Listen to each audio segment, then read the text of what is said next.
In September, the US will start offering a third COVID-19 shot to all adults vaccinated with Pfizer and Moderna, even though these vaccines still offer high protection against hospitalization and death from the Delta variant.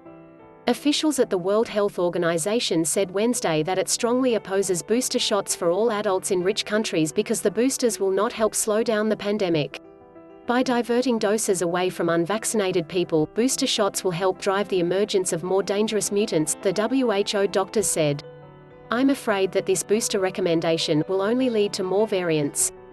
And perhaps we're heading into an even more dire situation, WHO Chief Scientist Dr. Soumya Swaminathan said.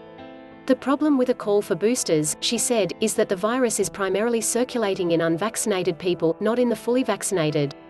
In defending the US booster decision, Dr. Vivek Murthy, the Surgeon General, said on Wednesday, I do not accept the idea that we have to choose between America and the world. We clearly see our responsibility to both, and we believe we have to work on both fronts as we have been. Federal officials said they have sent more than 100 million doses overseas and plan to donate 500 million doses. The WHO estimates 11 billion doses are needed to bring the pandemic under control. Billions of people have not received even one dose of the vaccine, said Dr. Bruce Aylward, senior advisor to the WHO Director General. In most low-income countries, less than 5% of the population is immunized. The unvaccinated include many healthcare workers and people at high risk of death and severe disease.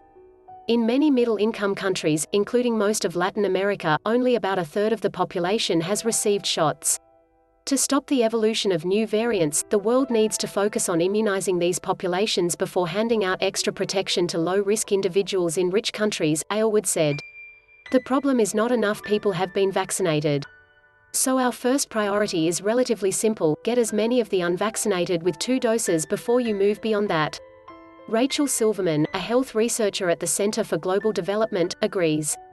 I recognize it's a complicated policy decision for the Biden administration on whether to offer boosters, and their primary responsibility is to American citizens, she said. On the other hand, if you're looking at how to get the world, and Americans, out of this crisis, just doubling down on vaccinating Americans with more and more boosters isn't going to work while there's widespread global circulation of the virus. Inevitably more variants will pop up, and one of them will inevitably be vaccine-resistant. So recommending boosters is a bit of a myopic policy, Silverman added. But the solution isn't for individuals in wealthy countries to turn down boosters, she said.